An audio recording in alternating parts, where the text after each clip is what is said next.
ఇప్పటి వరకు 103 సార్లు 105 సార్లు రాజ్యాంగ సవరణ చెప్పారు. అసలు రాజ్యాంగ సవరణను దేనికోసం ఎందుకు చేస్తారు? వాస్తవానికి ఏంటంటే భారత రాజ్యాంగం రాసిన తర్వాత డాక్టర్ బిఆర్ అంబేద్కర్ చెప్పాడు, ఈ రాజ్యాంగం కనుక ప్రజలకు ఉపయోగపడకపోతే నాది నా ప్రజలకు అంటే అంబేద్కర్ నా ప్రజలని ఎవరన్నాడంటే పేదలని, ఎస్సీలను, ఎస్టీలను, బీసీలని, ఈ దేశంలో అట్టడు వర్గాలు ఎవరైతే ఉన్నారో, అనాథలు ఎవరైతే ఉన్నారో, అసమానతలకు గురైనటువంటి అంటరాని వాళ్ళు ఎవరైతే ఉన్నారో వాళ్లకు ఈ రాజ్యాంగం పనికి రాకపోతే నేనే ఈ రాజ్యాంగాన్ని తీసి పారేస్తా అని చెప్పాడు. ఈరోజు రాజ్యాంగ సవరణ చేస్తాని మన ముఖ్యమంత్రి గారన్నా ప్రధానమంత్రి గారన్నా వీఆర్ వెల్కమ్. దేనికి? ప్రజలకు ఉపయోగపడే రాజ్యాంగ సవరణలు చేస్తానికి ఉపయోగపడుతుంది.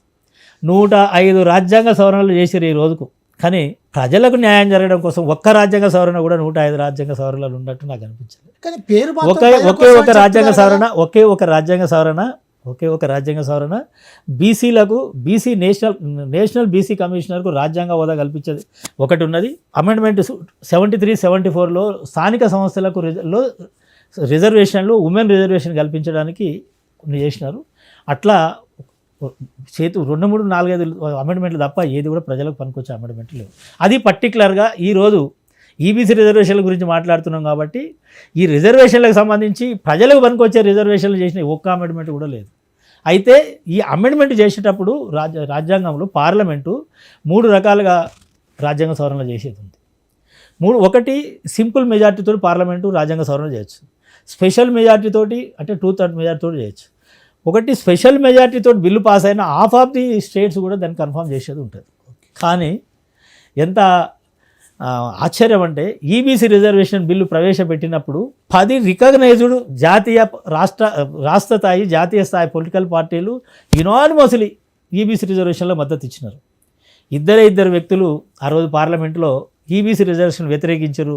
ఒకటి Hyderabad MP Asaduddin Owaisi, DMK MP ఆయన పేరు ఏదో ఉంది గుర్తులేదు, ఆయన, వీళ్ళిద్దరు మాత్రమే అపోజ్ చేసినారు.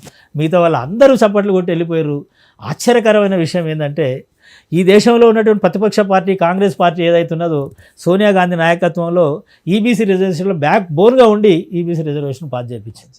అది చదివినప్పుడు నాకు అనిపించింది కాకా కాలేల్కర్ కమిషన్ని 1951లో మొదటి నేషనల్ బీసీ కమిషన్ వేసినప్పుడు కాకా కాలేల్కర్ ఈ దేశంలో ఉన్నటువంటి బలహీన వర్గాలు బీసీలకు సంబంధించి చాలా స్పష్టమైనటువంటి నివేదిక తయారు చేసి ఆయన పార్లమెంట్లో సబ్మిట్ చేస్తే ఈ దేశ ప్రధానమంత్రిగా ఉన్నటువంటి జవహర్లాల్ నెహ్రూ పిలిచి కాకా కాలేల్కర్ని తిట్టకుండా తిట్టి ఈ కమిషన్లో రికమెండేషన్స్ నేను పొరపాటు చేసిన నేను ఉపసంహరించుకుంటున్నా అని చెప్పమని ఆయనతో ఉత్తరం రాయించుకొని కాకా కాలేల్కర్ అదే రిపోర్టు అంటే ఫస్ట్ నేషనల్ బీసీ కమిషన్ తీసి నేలగొట్టారు. అంత దుర్మార్గమైనటువంటి పాలక వర్గాలు ఈరోజు ఈ దేశంలో ఉన్నందుకు చాలా బాధాకరం.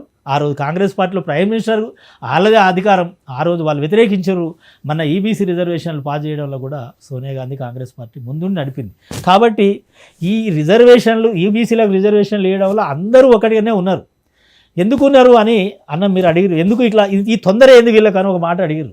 నాకు అనిపిస్తుంది విఘ్నులైనటువంటి మన వాళ్ళు అందరూ వింటున్నారు కాబట్టి అందరికీ చెప్తున్నా. వాళ్ళందరూ ఈ భారతదేశం అనేది ఏంటంటే పార్లమెంటరీ ప్రజాస్వామ్యం అని అంటున్నారు. మనందరికీ తెలుసు, చాలామంది న్యాయవాదులు వింటుండొచ్చు, న్యాయమూర్తులు వింటుండొచ్చు, మా మిత్రులు శత్రువులు కూడా వింటున్నారు. అందుకే చెప్తున్నా, ఈ దేశంలో మన ప్రజాస్వామ్యాన్ని పార్లమెంటరీ ప్రజాస్వామ్యం అంటున్నారు. పార్లమెంటరీ ప్రజాస్వామ్యం అంటే ఏంది అంటే ఒక పార్టీ ప్రజాస్వామ్యం, పార్టీ ఏ అభిప్రాయం చెప్తే పార్లమెంట్లో అదే బిల్లు పాస్ అవుతుంది. పార్లమెంట్లో బిల్లు పాస్ అయితే దాన్ని పార్లమెంటరీ ప్రజాస్వామ్యం అంటున్నారు. కానీ మన దేశంలో ఆల్మోస్ట్ ఆల్ రాజకీయ పార్టీలు 99.5% రాజకీయ పార్టీలను అగ్రవర్ణ రాజకీయ పార్టీలు. కొన్ని పార్టీలు ఒక కులంతో ఉంటే కొన్ని పార్టీలు 1-2 కులాలతో ఉన్నాయి. కాబట్టి ఆ కులం యొక్క అభిప్రాయం మేరకు ఆ కుల ప్రయోజనాలు నెరవేర్చడం కోసం ఆ రాజకీయ పార్టీ వచ్చింది. కాబట్టి ఆ కులాభిప్రాయం ఆ రాజకీయ పార్టీ అభిప్రాయం, ఆ రాజకీయ పార్టీ అభిప్రాయం వాళ్ళ ప్రజాప్రతినిధుల అభిప్రాయం, ఆ ప్రజాప్రతినిధుల అభిప్రాయం ఈరోజు ప్రజాస్వామ్యం యొక్క అభిప్రాయంగా ఉన్నది. కాబట్టి పార్లమెంటరీ ప్రజాస్వామ్యంలో ఆ కులాల యొక్క అభిప్రాయమే వస్తున్నది. కాబట్టి వాళ్ళకి రిజర్వేషన్లు ఇచ్చుకోరు, అంతే, అడ్డం లేదు. వెంకట్ గారు, మనకు రాజకీయ పార్టీలు లేవు, అందుకే మన రిజర్వేషన్ ఆపేటోడే లేడు.